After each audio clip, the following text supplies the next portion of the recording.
Bapa, terima kasih Tuhan, Kau mendengar doa kami, pujian kami, penyembahan kami. Terima kasih Bapa.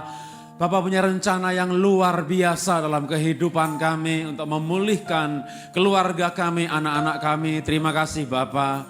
Untuk bulan ini kami boleh mengadakan tema bulan keluarga. Sejak minggu yang lalu Pak Roni Sujak melayani di tempat ini dengan tema-tema keluarga. Dan hari ini Tuhan, hamba-Mu kami menyambung lagi tema-tema keluarga karena kami rindu Tuhan.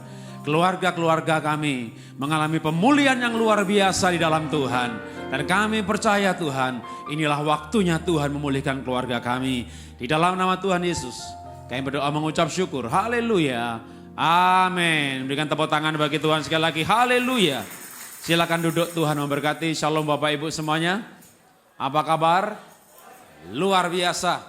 Sudah 5 tahun gak ketemu dengan saya. Terakhir saya kemari melayani masih di gereja di sekolahan ya, itu terakhir saya kemari, berarti sudah 5 tahun, cukup lama. Waktu itu kita bikin retret. Nah sekarang kita akan, bulan ini adalah bulan keluarga dan tema kebaktian pertama tadi, kebaktian pertama temanya Heavenly Family. Kebaktian yang kedua temanya mengenai membangun pernikahan bahagia. Nah sebelum berbicara mengenai pernikahan, saya coba tanya dulu siapa yang hadir kebaktian kedua ini tapi belum menikah, angkat tangan yang belum menikah.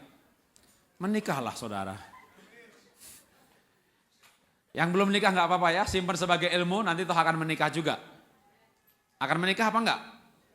Yang belum menikah mau menikah? Kalau mau bilang amin. Ada yang senyum, ada yang mau dikompakin. Kalau belum menikah, mau menikah, bilang amin. Yang sudah menikah jangan amin lagi. Bener nih mau nikah nih. Yang depan-depan yang belum nikah nih mau nikah nih, betul? Yakin? Yakin. Coba lihat wajah-wajah mereka yang sudah menikah. Sebagai bahan pertimbangan. Fenomena apa yang kamu lihat kalau melihat wajah-wajah yang sudah menikah? Wajah-wajah penuh penderitaan. Jadi menikah itu tidak sebahagia atau tidak semudah yang dibayangkan mereka yang belum menikah. Oke, boleh file berikutnya kita atau boleh ditayangkan filenya, kita akan ada supaya lebih mudah seperti poin demi poinnya gitu ya. Nah ini sekaligus cover buku, saya membawa buku yang 5 tahun lalu pasti belum ada, namanya Inspirasi Keluarga, di belakang sana ada bukunya. Boleh file berikutnya, nah temanya apa, tema siang ini membangun pernikahan bahagia. Ya, jadi supaya bahagia mesti sering datang-datang ke tempat love gitulah pokoknya. Ya, oke boleh file berikutnya lagi, masih ada iklan dulu dari saya. Saya membawa buku-buku yang di Jakarta sekarang mulai di recover, lalu halamannya dipertebal, bahkan di Jakarta harganya 40.000, 50.000, berarti kalau di sini $5 itu hampir sama dengan harga di Jakarta ya. Biasanya orang bawa ke sini mungkin jadi $10 gitu ya. Enggak usah jadi $10, $5 saja gitu ya. Semua buku judulnya sama gitu ya. Semua judul harganya sama gitu ya. Boleh file berikutnya lagi. Yang malas membaca ada DVD khotbah. Nama covernya traveling, kenapa dikasih kata traveling? Karena syutingnya di berbagai belahan dunia ini gitu ya. Lalu ada berupa MP3 juga ada, satu CD ada 100 episode pendek-pendek ya. Boleh file berikutnya lagi, ini hanya 2 tapi di belakang sana ada 5. Jadi di belakang sana ada 5 CD lagu. Semuanya tema keluarga, jadi saya bukan penyanyi jadi saya nggak bisa menyanyikan tapi saya yang membuat kata-katanya. Di antaranya kata-kata soal janji nikah gitu ya. Di hadapan Tuhan ku berjanji untuk seumur hidupku gitu ya. Pokoknya perkataan janji nikah bikin lagu gitu. Tapi yang bikin lagu, yang worship itu Pak Jonathan Prawira. Tapi yang bukan worship orang lain. Ya, juga di belakang dengan harga $5. Berikutnya lagi ada beberapa Facebook yang saya miliki dengan berbagai macam tema, bisa gabung di kelompoknya masing-masing. Jadi kalau misalnya suka soal tema-tema mendidik anak, ya Facebooknya halamannya namanya itu ya. Boleh file berikutnya lagi, kenapa sih kita kebaktian kedua ini berbicara mengenai membangun pernikahan? Apa sih pernikahan itu? Tadi malam kebaktian pemuda sempat kita singgung sedikit, lalu Sabtu pagi juga sempat singgung sedikit, kita ulangi lagi. Pernikahan itu apa sih? Untuk memberikan arti soal pernikahan ini, maka yang belum menikah saya tanya, kamu mau nikah usia berapa? Kira-kira aja. Sebentar lagi. Anggap aja kamu usia sekarang 30, kamu menikah sekitar usia itu, kamu mati usia 80. Kamu nikah usia 25, kamu mati 75. Menikah usia 20, mati 70. Makin cepat menikah, makin cepat mati. Yang belum menikah gak percaya sama pernyataan saya? Lihat lagi wajah-wajah mereka yang sudah menikah. Makin lama usia pernikahannya, makin banyak garis penderitaannya. Kalau menikah usia 25, mati 75, apa arti pernikahan? Menikah artinya tinggal satu rumah, satu atap, satu kamar dengan makhluk yang sama, dengan spesies yang sama selama 50 tahun. Itu arti pernikahan. Hidup bersama selama 50 tahun. Sudah menikah? Sebelah-sebelahan sudah menikah? Nikah berapa tahun, Ibu? 10 tahun. Tahu artinya? Artinya ibu masih tidur sama sebelahnya 40 tahun lagi. Bayangin Bu, masih 40 tahun lagi. Renungkan sebentar, jangan menangis. Masih 40 tahun. Ada nggak di sini yang baru menikah? Belum lama? Ada? Belum 5 tahun? Apa malah mungkin baru bulan madu, baru setahun? Ada? Nikah berapa tahun? 2 tahun. Istrimu mana? Wah, kamu masih 48 tahun lagi. Saya doakan sebentar. Tuhan, beri kekuatan. Jangan sampai mati di tengah jalan. Menikah itu hidup bersama 50 tahun jangka panjang. Maka penting sekali kita belajar hari ini. Maka tema yang ini tak taruh di kebaktian kedua. Karena habis ini gak ada kebaktian lagi. Ya waktunya kita tabrak-tabrak sebentar gak apa-apa gitu ya. Ya bagaimana menikah itu bahagia. Nah gimana caranya? Boleh file berikutnya. Gimana sih kita menikah bahagia? Apa bahagia atau sengsara? Itu tergantung bagaimana kita mengatur hidup ini. Tapi ada orang menikah dan tidak bahagia ya. Boleh file berikutnya lagi, apa tandanya? Nah sekaligus iklan lagi, ini buku yang judulnya Kekasihku Setelah Pernikahan, mengajarkan bagaimana setelah menikah masih kayak orang pacaran. Apa sih tandanya menikah itu indah? Masih ada cinta enggak? Tadi Pak Lukas berbicara mengenai Iska dan Ribkah ya, bercanda enggak? Ibu-ibu masih ajak bercanda suaminya? Masih Pak, cuma kalau tak ajak bercanda berantem Pak. Jadi kalau diajak bercanda ya atau malah bapak yang ngajak ibu bercanda. Waduh Pak, istri saya tak ajak bercanda, nggak pernah jadi teman bercanda yang baik. Jadi kalau saya ngajak istri saya bercanda, dia selalu menjawab, nggak lucu, nggak lucu, nggak lucu. Waduh, nggak lucu gitu. Jawabannya nggak lucu. Kamu tuh bisa nggak sih serius begitu? Waduh, ibu-ibu minta suaminya serius. Makanya Bu sekarang suami ibu serius banget. Kagak pernah ketawa. Kenapa? Kalau ketawa dibilang minta serius. Apa sih tanda-tanda masih ada cinta itu? Ada kebersamaan? Apakah kebersamaan itu masih menyenangkan? Apakah ada keterbukaan? Ibu bisa bawa HP suaminya? Tahu passwordnya? Waduh Pak. Suami saya bawa HP kencing aja HP-nya dibawa Pak. Gitu ya.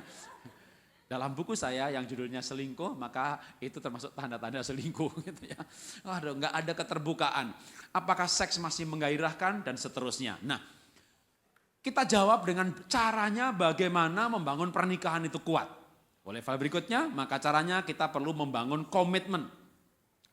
Yang pertama namanya komitmen kekudusan. Tapi ada apa dengan kekudusan dan bagaimana caranya kudus? Kita baca Mazmur 128 ayat 4. Ternyata kalau kudus itu bukan cuma keluarga kuat, tapi diberkati. Jadi saya mau bicara soal berkat karena jemaat itu semuanya suka berkat. Ya. Mazmur 128 ayat 4 kita baca bersama-sama. 1, 2, 3. Sesungguhnya demikianlah akan diberkati laki-laki yang takut akan Tuhan. Kalau keluarga kuat dibangun lewat tiang kekudusan, maka keluarga itu akan diberkati. Berkatnya seperti apa? Tak berikan kesaksian supaya lebih mudah ditangkap. Karena Alkitab tadi ayatnya berkata, kalau laki-laki takut akan Tuhan diberkati. Kayak apa sih berkatnya? Oke, boleh file berikutnya, ini kesaksian saya. Ini gambar keluarga saya waktu saya kecil lahir. Pak Jarod yang mana? Yang duduk 1, 2, 3 itu. Itu hitam putih jelek itu ya. Kenapa di situ saya hitam? Tahu nggak kenapa? Kenapa? Karena fotonya hitam putih. Boleh file berikutnya lagi? Nah, ini foto bapak saya, bukan saya, tapi saya mau menceritakan waktu saya lahir, rumah saya seperti itu, dindingnya bambu, lantainya tanah itu sampai ke ruang tidur pun lantainya tanah. Orang Jawa bilang jogan, itu rumah gedek. Kalau orang Papua bilang rumah hone, orang Sunda bilang rumah saung. Rumah saya seperti itu. Pernah dengar kesaksian saya 5 tahun lalu, kalau saya ini orang miskin, makin jelas sekarang kenapa saya miskin. Kenapa saya miskin? Karena bapak ibu saya miskin. Kenapa bapak ibu saya miskin? Karena kakek nenek saya miskin. Kamu gak usah tanya kenapa kakek saya miskin.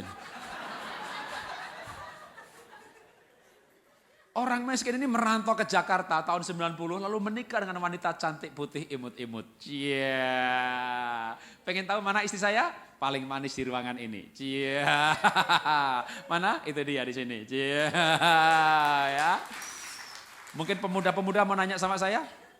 Apa Pak rahasianya Pak? Kalau Bapak itu orang miskin merantau ke Jakarta, kok bisa sih menikah sama wanita cantik putih imut-imut? Tak kasih tahu rahasianya. Karena saya punya selera tinggi sekali. Dan dia seleranya rendah sekali. Jadi itulah yang menyatukan kami ya. Tahun 90 saya menikah, lalu merantau ke Jakarta, lalu menikah, tinggal di rumah kontrakan 6 kali 6 meter persegi. Rumah bedeng, rumah petak. Tahun 90 kontraknya 450.000 untuk 6 bulan. Saya ngawali hidup dari bawah karena memang lahir di keluarga miskin, menikah juga masih miskin. Singkat cerita saja berkat seperti apa yang saya mau ajarkan. Boleh file berikutnya? Nah ini rumah saya hari ini di Jakarta. Ya tepuk tangan dulu. Ya. Masih ada soangnya, ada angsanya, ada ayam mutiaranya. Tahun ini memenangkan Rumah Sehat 2012 gitu ya. Kenapa sehat? Ya orang sakit sembuh di situ. Ya karena saya gula saya 320, di halaman itu ditanam berbagai macam tanaman obat gitu ya. Ada hewan piaraannya banyak tapi tidak bau tai karena ditanam sansevieria cukup banyak. Lalu juga tanaman yang wanginya cukup banyak. Jadi ya Tuhan itu memberkati luar biasa. Tahun 90 masih tinggal di rumah bedeng. Ya sekarang bisa punya rumah yang cukup besar. Nah itu berkat yang luar biasa. Tepuk tangan bagi Tuhan, haleluya. Siapa mau diberkati juga angkat tangannya. Nah, pegang tangan sebelahnya. Dengar baik-baik khotbah selanjutnya ya. Dengar khotbah. Ini rahasia supaya diberkati. Itu diberkatilah laki-laki yang takut akan Tuhan ya. Kalau takut akan Tuhan maka itu pernikahannya kuat, hidup dalam kekudusan, bahkan diberkati. Oke, boleh file berikutnya kesaksian lagi. Beberapa orang mempertanyakan saya. Apa pertanyaan mereka? Pak Jarod ini kan depannya Insinyur Jarod Wijanarko. Bukan PDT, bukan PDM, bukan PDP. Jadi sebenarnya saya nggak boleh menyandang di depan kata nama saya itu nggak boleh ditulis pendeta. Ya, nanti ada yang mempertanyakan kenapa ditabiskannya di gereja apa, gitu ya. Jadi saya ini depan nama saya hanya Insinyur. Tidak ada pendetanya, nggak ada PDM-nya, nggak ada PDP-nya. Belakangnya nggak ada STH-nya, nggak ada MTH-nya, admin, MM juga nggak ada. Maka mereka mempertanyakan saya, Pak, Bapak kok ngarang buku itu apa sih? Belakangnya nggak ada MTH, STH, nggak ada MSI, PSI, cuma Jarod Wijanarko titik. Terus ngarang buku itu dasarnya apa? Teologianya nggak ada, sekolah teologi enggak, psikologi enggak. Dasarnya yang pertama firman Tuhan, yang kedua pewahyuan, yang ketiga pengalaman. Oke, contoh, boleh file yang tadi, bukan sebelumnya, yang tadi maksudnya. Misalnya saya menikah ya, saya Jawa, dia Tionghoa, saya Sanguin, dia Plekmatik. Waduh, saya ekonominya, ini bedanya banyak sekali. Ya, tapi menikah bahagia. Lalu ngarang buku yang isinya 22 poin perbedaan pria wanita karena punya pengalaman. Ya, menikah bahagia, nulis buku pernikahan bahagia. Punya anak hampir nggak naik kelas, lalu bisa menjadi juara. Waduh, nulis buku namanya Mendidik Anak. Ya, boleh file berikutnya lagi. Nah, lalu saya mengarang buku judulnya Selingkuh. Yang ini tidak berdasarkan pengalaman. Tapi kok bukunya detail banget ya Pak ya. Kayaknya yang mengarang itu bisa menyelami pergumulannya. Saya tidak mengalami, tapi saya mewawancarai orang yang mengalami. Jadi ibu-ibu saya wawancara ibu suaminya selingkuh, bilang apa sama suaminya? Waduh Pak Jarod, saya bilang sama suami saya tahu kamu selingkuh. Mau selingkuh ya silahkan. Satu syaratnya, enggak usah dinikahi. Jadi ini wanita suaminya selingkuh, itu wajahnya tegar, enggak sedih gitu loh. Dia bilang sama saya, kalau dia bilang sama suaminya, kamu selingkuh, tapi nggak usah dinikahi. Supaya anak saya nggak berebut warisan. Saya wawancarai ibu yang lain lagi. Bu, kalau ibu suaminya selingkuh bagaimana? Oh nggak mungkin Pak Jarod. Suami saya nggak mungkin selingkuh Pak. Hari Minggu dia pakai dasi, nyambut tamu. Kadang pengumuman, kadang berdoa. Bahkan kadang-kadang di sel grup dia bawa firman Tuhan. Suami saya aktif di gereja Pak. Nggak mungkin dia selingkuh Pak. Saya bilang, ibu tidak ada yang mustahil bagi orang percaya.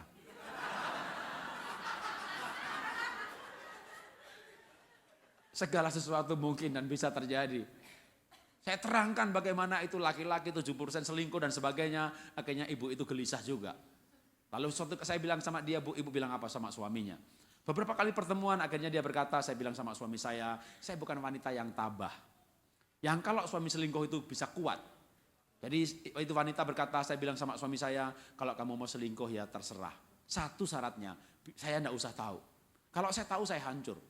Saya wawancara ibu yang lain lagi. Bu, ibu suaminya selingkuh? Oh, iya Pak, memang saya tahu. Kok ibu wajahnya kayak enggak sedih gitu? Ya saya bilang sama suami, lu selingkuh aja. Satu syaratnya, jangan sampai anak tahu, supaya kamu dihormati sama anak. Wawancarai banyak wanita, semua syaratnya satu. Jangan dinikahi, jangan saya tahu, jangan anak tahu. Kok syaratnya satu semuanya? Ini menggelitik hati saya untuk mewawancarai istri saya. Jadi saya pulang ke rumah ngobrol, tapi sebenarnya itu wawancara gitu loh. Yang misalnya loh ya, kalau suami kamu selingkuh gitu kamu gimana? Lah suami saya kan kamu, lah maksudnya begitu. Misalnya kalau saya selingkuh, ya kamu tuh jangan misalnya, oh segala sesuatu terjadi karena misalnya. Ini tidak terjadi, tapi seandainya, ya seandainya itu sama misalnya sama juga gitu loh. Ya saya hanya berandai-andai pengen tahu perasaan seorang wanita kalau suaminya selingkuh. Dari tadi ngomongnya selingkuh, emang kamu punya keinginan? Ya punya juga. Kamu tuh pendeta loh, pendeta juga manusia. Kalau saya jujur-jujuran ya, kita jujur-jujuran aja ya gitu ya. Saya itu punya keinginan juga loh selingkuh. Ya bener loh, bener. Pernah berpikir gitu maksudnya ya. Laki-laki itu bisa nakal Bapak Ibu ya. Bisa nakal, maksudnya bisa pikiran begitu bisa terjadi gitu ya. Jadi waktu saya ngobrol begitu, akhirnya istri saya bilang begini, ya sudah kalau emang kamu juga punya keinginan seperti itu, kalau mau selingkuh silahkan. Satu syaratnya, syaratnya satu juga yang dia minta. Saya dengar baik-baik, dia bilang apa? Satu syaratnya, jangan sampai Tuhan tahu.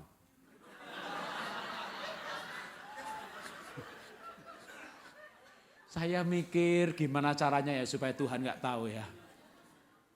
Saya baca Alkitab, tak selidiki dari Kejadian sampai Wahyu. Di mana kira-kira Tuhan gak tahu. Maka ibu-ibu boleh tutup telinganya supaya gak kena stroke.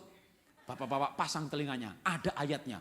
Woi, ayatnya ditulis oleh seorang hamba Tuhan di Alkitab yang juga selingkuh. Apa ayatnya? Daud berkata begini, Daud kan selingkuh sama Batseba. Tuhan, kemana aku menjauhi rohmu? Ke atas gunung engkau ada di sana. Ke seberang lautan engkau ada di sana. Tetapi, ada tetapinya. Kalau aku turun ke dalam dunia orang mati, engkau di sana juga. Maksudnya Pak, memang gak ada ayatnya. Ya ada ayatnya tapi gak ada tempatnya gitu ya. Jadi kenapa 22 tahun menikah saya tidak selingkuh? Bukan karena saya setia. Genetik saya tidak setia kok. Genetik saya itu mudah jatuh cinta, mudah tertarik. Tapi kenapa 22 tahun menikah saya tidak selingkuh? Karena gak tahu tempatnya di mana Tuhan tidak tahu.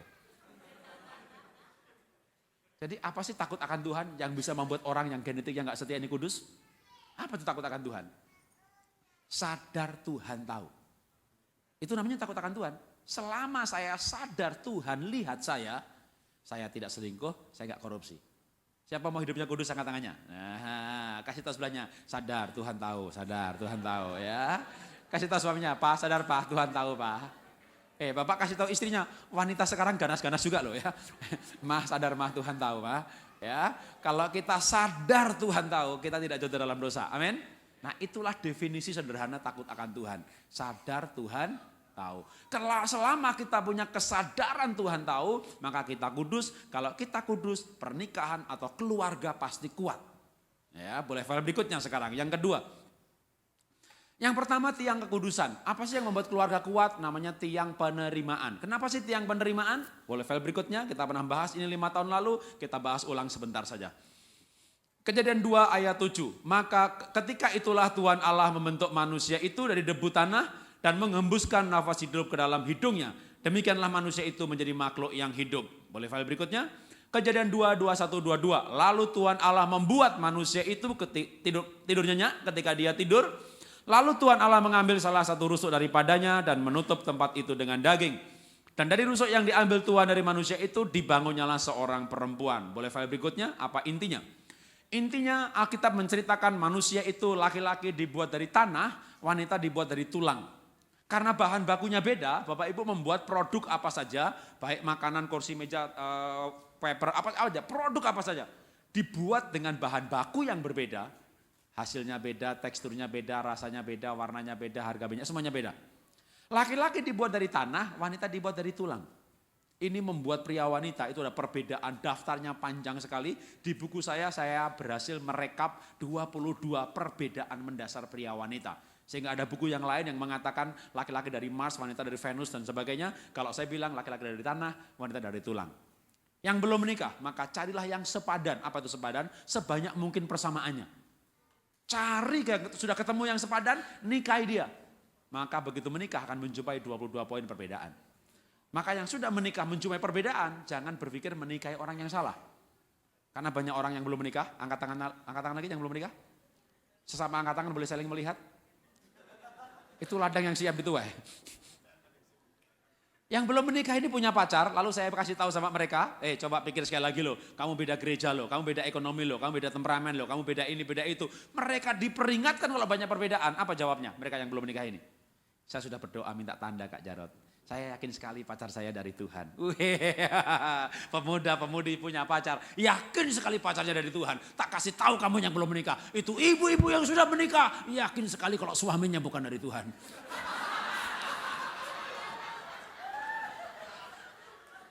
Kenapa sih ibu-ibu yang sudah menikah itu yakin sekali suaminya bagian dari Tuhan? Karena menjumpai banyak perbedaan. Kami bedanya banyak banget Pak, kami gak ada kecocokan Pak. Perbedaan kami banyak. Yang sudah menikah tak kasih tahu, memang Tuhan ciptakan berbeda. Jadi kalau menjumpai perbedaan bukan berarti Anda salah menikah. Kenapa? Tuhan memang ciptakan berbeda. Yang belum menikah cari yang sepadan, sebanyak mungkin persamaannya. Begitu menikah akan menjumpai banyak perbedaan. Karena itu apa konsep pernikahan Kristen? Boleh file berikutnya, Kejadian 2 ayat 27. Kejadian 2 ayat 24, maksud saya Kejadian 2 24. Sebab itu seorang laki-laki akan meninggalkan ayahnya dan ibunya, lalu bersatu dengan istrinya, sehingga keduanya menjadi satu daging. Boleh file berikutnya, jadi menikah itu untuk apa sih? Untuk menjadi satu. Untuk apa menjadi satu? Boleh file berikutnya lagi, untuk saling melengkapi. Ya, menikah itu saling melengkapi. Contoh gampangnya begini. Yang sudah menikah bisa ngambil kertas. Kalau nggak punya kertas, kertas di awang-awang sama bolpen di awang-awang atau di kertas beneran. Coba bikin karangan singkat. Masing-masing yang sudah menikah bikin karangan singkat. Judulnya adalah kelemahan pasanganku. Nah, coba diisi. Kelemahan pasangannya apa? Waduh Pak, dia orang itu nggak teliti. Ya tulis nggak teliti. Wah Pak, pasangan saya terlalu teliti Pak. Karena dia terlalu teliti, saya nggak teliti. Dia marah sama saya yang tidak teliti. Oke, tulis terlalu teliti. Apa? Kelemahan pasangannya apa? Waduh Pak, dia itu pemboros Pak, nggak bisa pegang uang. Tulis, tidak bisa pegang uang. Oh enggak Pak, pasangan saya terlalu kencang pegang uang Pak. Jadi kalau sudah masuk Pak, nggak bisa keluar lagi Pak. Tulis, terlalu kencang pegang uang. Apa? Kelemahan pasangannya apa? Aduh Pak, dia itu sensitif Pak, perasaannya peka sekali. Tulis, perasaannya peka sekali, mudah kesinggung. Enggak Pak, pasangan saya itu nggak berperasaan. Tulis, nggak berperasaan. Coba, tulis kelemahan pasangannya. Udah bikin daftarnya? Dia nggak rapi, dia nggak berperasaan, dia begini, dia begitu, tulis panjang udah, daftar kelemahan pasangannya udah dibuat.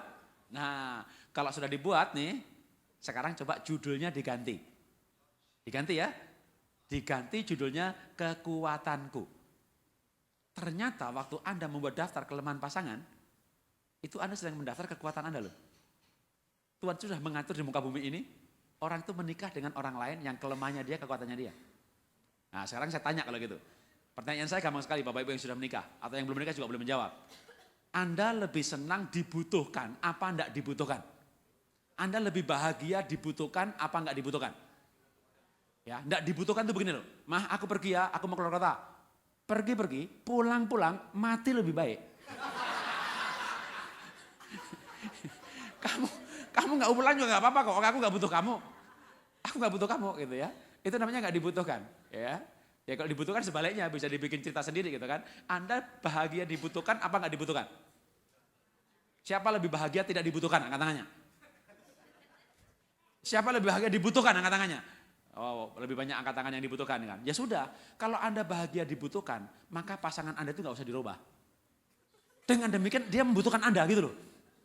Ya misalnya pasangan Anda itu kaya, duitnya banyak tapi enggak teliti. Jadi kalau pergi keluar kota sendiri, pergi ke luar negeri sendiri, pulpennya ketinggalan, tiketnya ketinggalan, paspornya ketinggalan, kunci hotel ketinggalan, itu biarkan aja dia pelupa. Supaya kemana pergi, dia ngajak Anda gitu loh.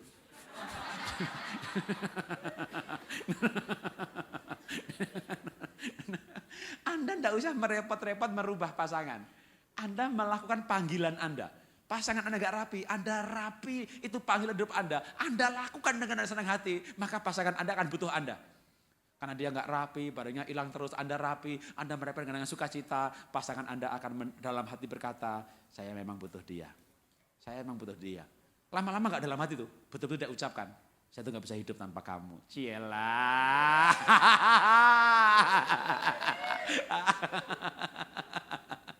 Ya, jadi pasangan gak usah dirubah.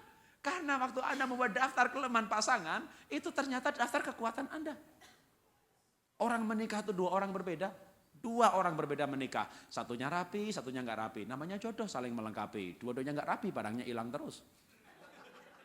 Dua-duanya rapi, beli barang 3 tahun masih dibungkus plastik, buat apa dibeli? Orang menikah itu dua orang berbeda.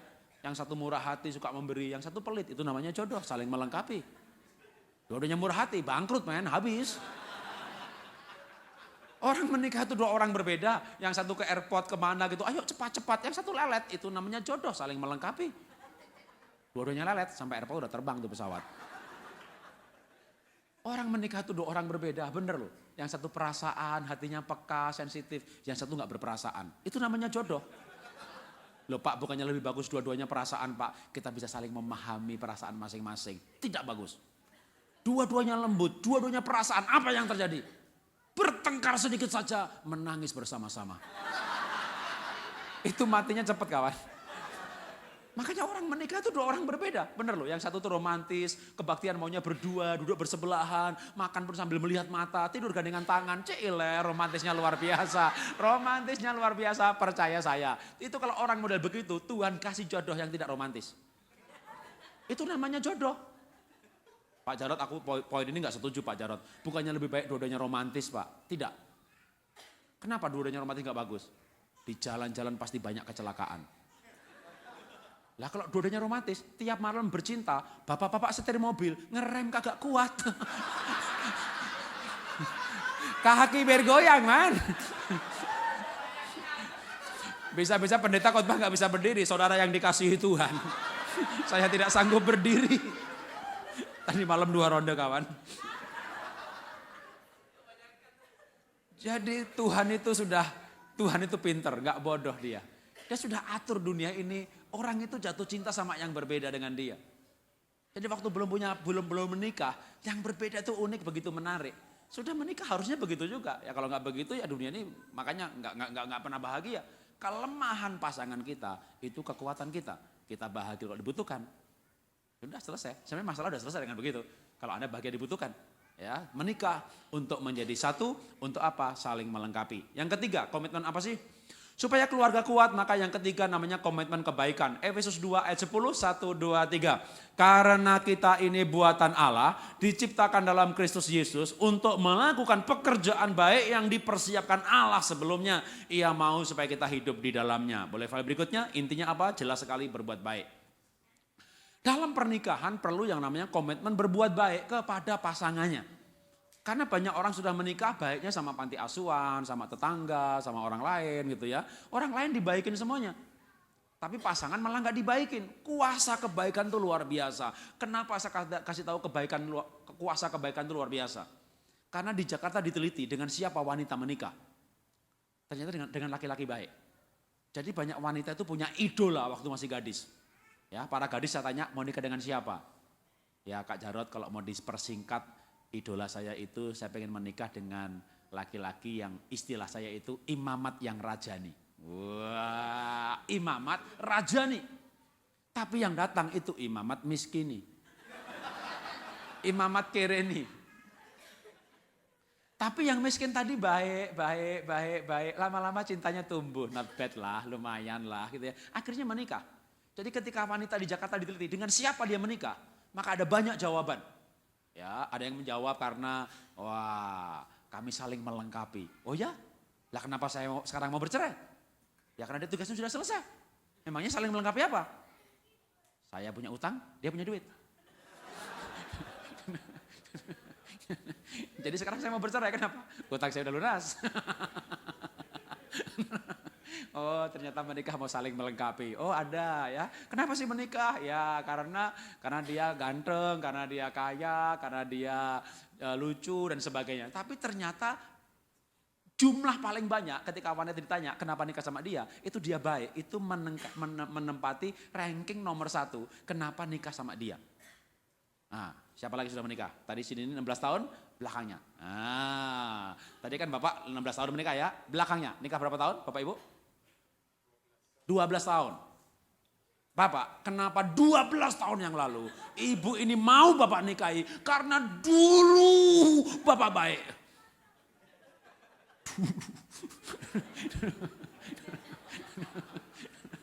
Survei melaporkan wanita itu mau dinikahi karena dia baik. Kalau nikahnya 12 tahun lalu, pasti 13 tahun lalu kan ketemu gitu kan. Lalu selama setahun itu baik, makanya 12 tahun lalu mau dinikahi itu pasti dah. Kenapa? Karena dulu kamu baik.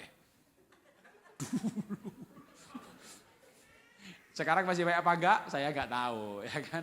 Ibu yang tahu, tapi banyak wanita itu mau dinikahi karena laki-laki itu baik. Ya, tadinya enggak cinta loh. Tapi karena dibaikin jadi cinta, itulah kuasa kebaikan. Makanya sekarang setelah menikah, baik bapak atau ibu, dua-duanya ya. Bapak baikin ibu baikin bapak. Bapak baikin ibu baikin bapak gitu ya. Pasti orang mesti baik sama suaminya, baik sama istrinya. Amin. Kenapa kalau dibaikin? Cintanya tumbuh. Baik itu kebaikan merubah nggak cinta jadi cinta. Nah kalau ada cinta maka perilakunya juga berubah. Jadi orang tuh kalau dibaikin pasti berubah. Maka ibu baikin suami, pasti berubah. Kok Pak Jarod ngomongnya yakin banget sih? Pakai pasti. Karena saya yakin sekali kalau dibaikin pasti berubah. Kenapa yakin pasti? Karena Alkitab yang Bapak Ibu pegang mengatakan bahwa di dunia ini semuanya berubah. Hanya satu yang tidak berubah. Tuhan Yesus. Makanya kalau ibu baikin suami pasti berubah. Pak, sudah belasan tahun saya baikin suami, tapi dia nggak berubah-berubah. Wow, mungkin dia Tuhan Yesus.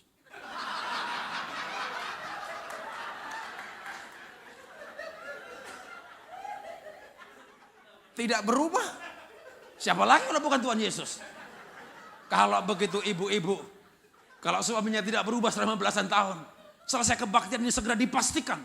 Ya Tuhan Yesus apa bukan? Kalau sudah pasti Pak Jarod, oh jangan tunda-tunda. Salibkan dia.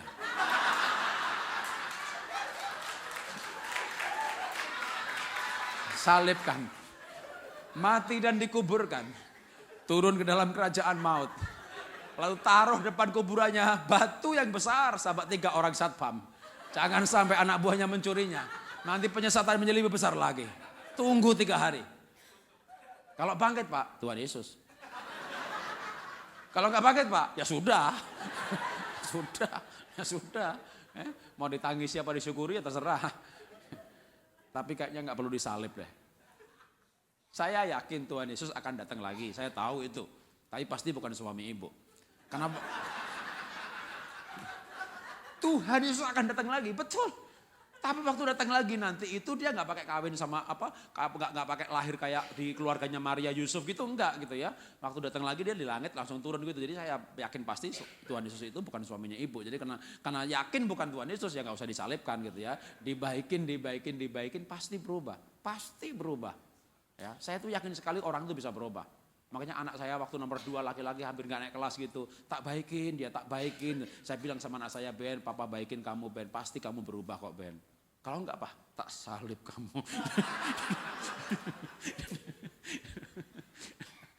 Orang itu dibaikin pasti berubah. Pasti, udah pasti ya. Makanya kalau dalam keluarga itu suami istri punya komitmen kebaikan. Waduh itu keluarga kuat sekali. Berikutnya lagi, komitmen apa lagi? Namanya komitmen pada peran. Peran apa? Peran suami kepala, istri penolong. Oh Pak udah dijelasin Pak kemarin sama Pak Roni Suja sama sebelumnya. Oke saya terangkan bukan kepala penolongnya, saya terangkan soal sepadannya. Perlu komitmen suami sebagai kepala, istri penolong. Namanya komitmen pada peran. Boleh file berikutnya? Kejadian 2:18. 1, 2, 3. Tuhan Allah berfirman tidak baik kalau manusia itu seorang diri saja. Aku akan menjadikan penolong baginya yang sepadan dengan dia. Boleh ayat selanjutnya 1 Petrus 3 ayat 7. Demikian juga kamu suami-suami hiduplah bijaksana dengan istrimu sebagai kaum yang lebih lemah. Hormatilah mereka sebagai teman pewaris dari kasih karunia.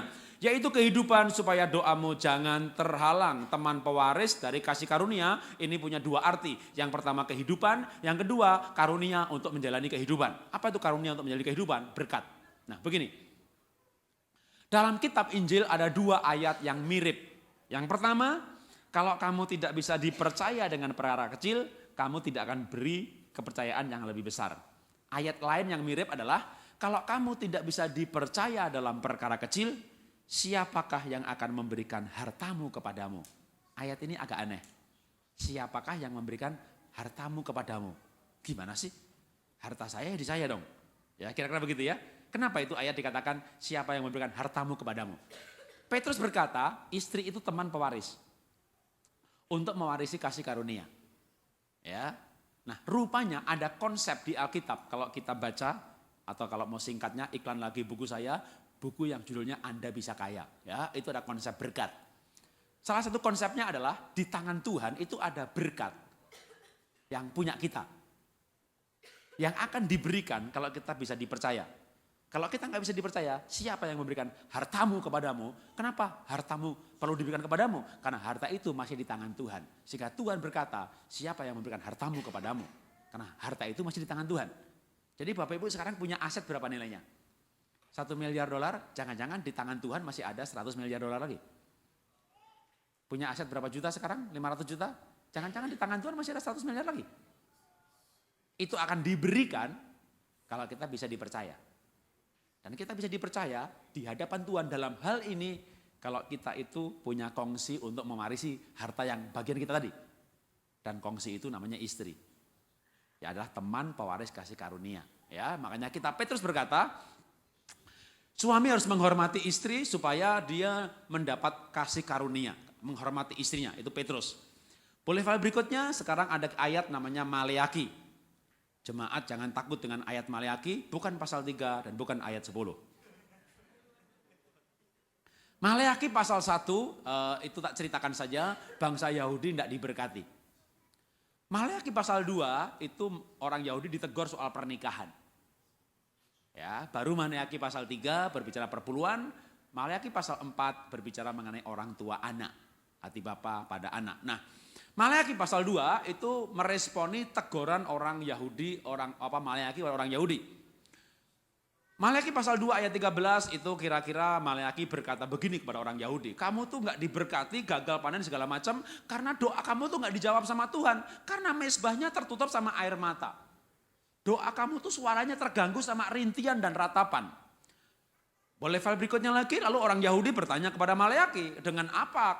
Oleh karena apa? Bagaimana kami menutupi mezbah kami? Nah, ya Maleaki bilang sama orang Yahudi, karena Tuhan menjadi saksi kalau kamu tuh nggak setia dengan istri masa muda. Tidak setia dengan istri masa muda, bukan istri muda.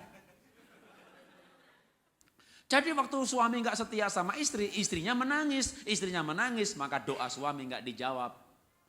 Suami-suami mau doanya dijawab, minta omset dapat omset, minta pelanggan baru dapat, wah minta omset naik gitu ya, wah minta berkat diberkati. Siapa suami-suami mau doanya dijawab, mau diberkati, angkat tangannya. Wah. Ibu-ibu lihat suaminya angkat tangan, nah suaminya sudah turun tangan, ibu pegang tangan suaminya. Nah, yang angkat tangan minta diberkati tadi, bilang sama suaminya, maka jangan bikin saya menangis lagi. Ya. Kalau ibu-ibu bikin bapak bikin ibu-ibu menangis, doanya nggak dijawab Tuhan. Ya, Tuhan tidak memberikan hartamu kepadamu. Ya. Nah, suami istri itu kalau kata kitab Kejadian, suami istri disebut sepadan. Kitab Petrus menyebutnya teman pewaris. Maleaki memberikan istilah teman seperjanjian atau teman sekutu. Sepadan, teman pewaris, teman seperjanjian, teman sekutu. 4 ayat ini artinya bisa bermuara pada satu arti, yaitu selevel. Boleh file berikutnya, selevel itu apa sih? Saya kasih kesaksian, saya punya perusahaan namanya Happy Holy Kid. Saya menjadi direktur, lalu kongsi saya menjadi komisaris. Komisaris tugasnya apa? Mengawasi kebijaksanaan. Saya sebagai direktur Happy Holy Kid, maka jadi saya itu nggak menggembalakan gereja, ya, saya tidak menggembalakan jemaat, saya nggak sekolah teologi, depan saya nggak ada PDP, nggak ada PDM, saya setiap hari menggembalakan perusahaan, ngurusin sendal, sepatu, masuk barang ke Matahari, ke Carrefour. Jadi saya ini kaum awam yang melayani, tapi saya sehari-hari ngurusin bisnis. Nah, bisnis saya itu kongsian berdua dengan gambar tadi Pak Tomo, ya. Pak Tomo komisaris, saya direktur. Direktur punya fungsi apa? Mengambil keputusan. Saya mengambil keputusan, mau masuk ke Matahari apa saya stop, karena untungnya sedikit atau enggak apa-apa, untung sedikit tapi untuk nge-branding, jaringannya luas, itu saya memutuskan, karena direksi mengambil keputusan. Masuk barang kemana, harga, pecat pegawai, naikin gaji, itu keputusan direksi, enggak perlu tanya komisaris. Sebenarnya enggak perlu tanya. Tapi saya selalu tanya. Kenapa saya selalu bertanya? Karena saya menghargai kongsi saya. Sehingga saya kongsian itu dari tahun 92. Ya, ketika itu kami bikin perusahaan lain namanya IVA Dasyat, sekarang jadi MLM IVA. Itu kami 92 kongsian, sampai hari ini nggak bubar. Banyak orang kongsian itu bubar. Kenapa? Karena kongsi saya hargai dia. Walaupun posisinya berbeda, tapi karena sahamnya 50%, maka levelnya sama. Nah, oke, boleh file berikutnya? Ini hanya ilustrasi untuk menerangkan yang namanya suami istri itu juga begitu. Jadi suami itu kepala, istri itu penolong, tapi istri bukan pembantu rumah tangga. Istri itu pemegang saham 50%. Makanya kalau bapak menceraikan ibu jangan mau tanda tangan dulu, panggil lawyer, lawyernya akan menghitung semua aset. Bapak punya saham di perusahaan mana saja, tanahnya di mana saja, mobil tahun berapa, harga berapa, lalu pasang iklan di Kompas bahwa tanah di sini, mobil tahun ini tidak boleh diperjualbelikan tanpa sepengetahuan klien kami, karena 50%-nya hak klien kami. Jadi ibu itu berhak 50% atas seluruh asetnya suami. Kenapa? Karena selevel. Mau Amerika, mau Australia, mau Eropa, mau Malaysia, mau Indonesia, orang cerai, harta gono gini bagi dua. Ya, makanya Bambang Triatmojo nggak jadi nyerain istrinya, karena Halimah minta 27 triliun. Ya karena suaminya punya 54. Kalau cerai bapak-bapak, habis tuh 50%. Kecuali, masih ada kecualinya. Kecuali bapak ibu sebelum menikah bikin akte perjanjian harta terpisah. Maka warisan dari orang tua ke bapak, karena bapak punya orang tua kaya raya, misalnya gitu ya, atau bapak dari orang tua ke ibu karena ibu kaya raya, maka waktu cerai yang harta warisan dari orang tua nggak usah dipisah, nggak bisa dibagi. Yang dibagi hanya harta yang setelah menikah. Ya, nah kalau saya sama istri saya waktu menikah tidak perlu bikin akte perjanjian harta terpisah. Karena tidak ada yang bisa dipisahkan. Ya, tepuk tangan boleh juga lah. Ternyata orang miskin ada gunanya. Oh, waktu dia ragu-ragu nikah sama saya bilang orang miskin itu punya kelebihan. Orang kaya bisa jatuh miskin. Orang miskin nggak bisa jatuh. Sudah tergeletak. Mau jatuh kemana lagi? Maka ada orang lain ya, bukan saya loh ya, walaupun ceritanya agak mirip tapi bukan saya, orang lain. Ada wanita yang marah-marah sama suaminya setelah menikah. Kamu tuh kenapa sih nggak mau jujur kalau kamu tuh orang miskin gitu kan.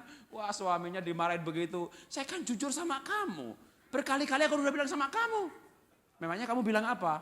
Engkaulah satu-satunya harta yang kumiliki. Dan waktu itu ceweknya berkata, so sweet. Dalam hati cowoknya, so miskin.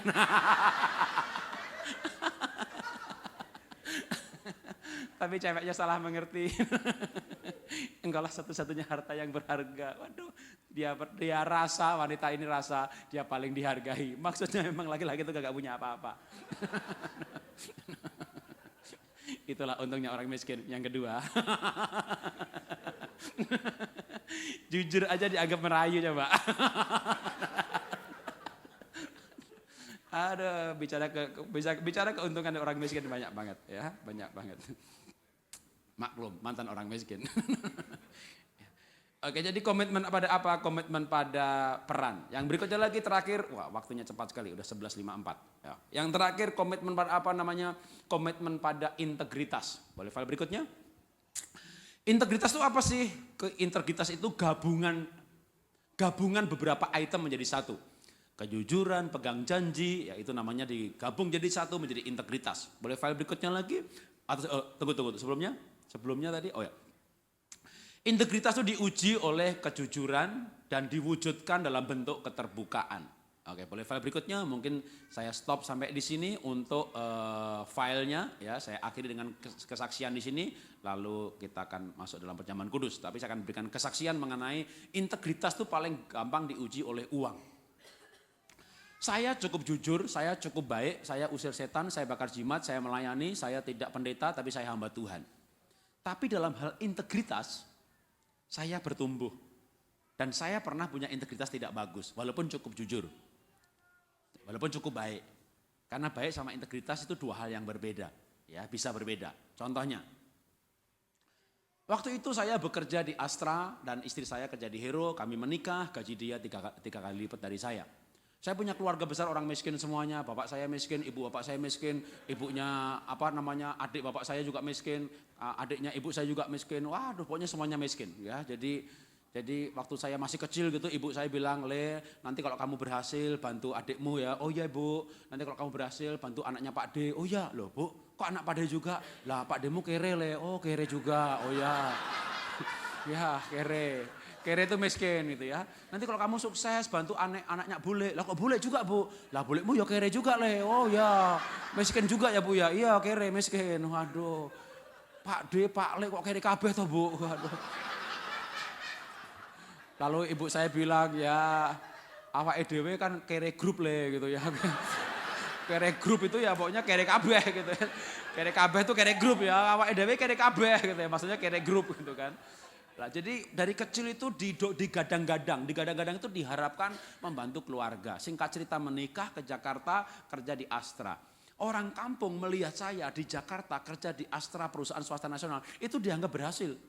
Walaupun masih tinggal di rumah bedeng, walaupun masih kontrak. Kayak saudara merantau ke Amerika, wah itu di kampung, sekarang di Amerika loh. Waduh, itu dianggap berhasil saudara, dianggap sukses saudara ya. Masalah di sini ada nyuci piring itu lain persoalan. Oh, 1 jam $6 loh. Waduh, itu di sana seminggu $6 tahu nggak? Gitu ya. Jadi orang di kampung tuh nggak mau tahu Anda kontrak rumah berapa, makan sehari habisnya berapa tuh nggak tahu.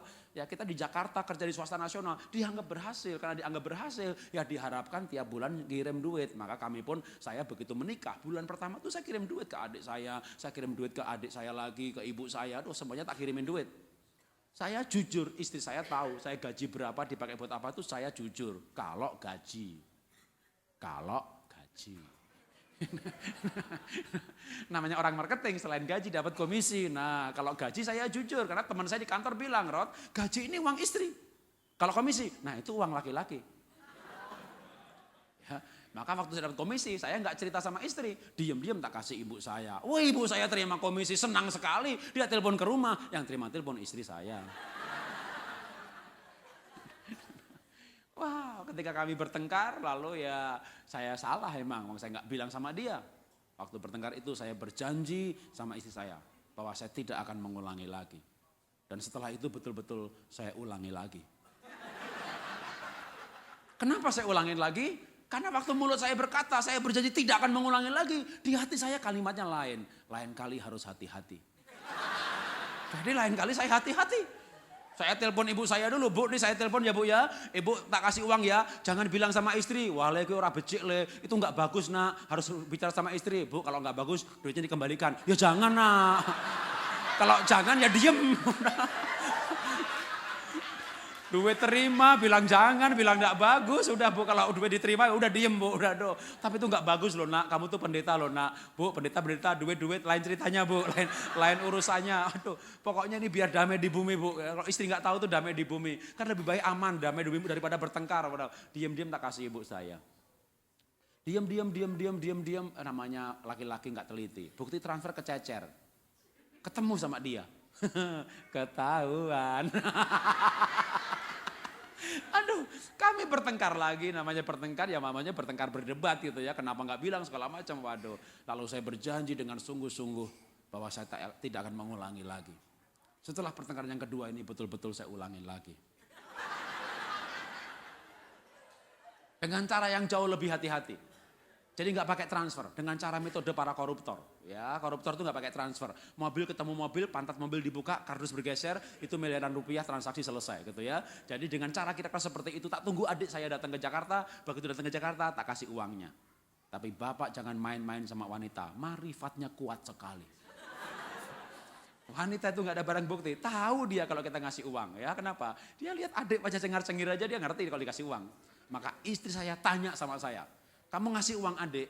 Saya ini pendeta, saya itu hamba Tuhan. Waktu ditanya, kamu tuh ngasih uang adik? Saya jujur, saya bilang iya saya ngasih. Wah, jujur ya kan, jujur. Ditanya kamu ngasih uang adik? Iya saya ngasih, jujur saya. Berapa? Saya bilang 500.000 lebih. Jujur saya bilang 500.000 lebih. Lebih 3 juta. Waktu saya bilang 500 lebih, saya bohong nggak? Ya enggak lah, mana bohong.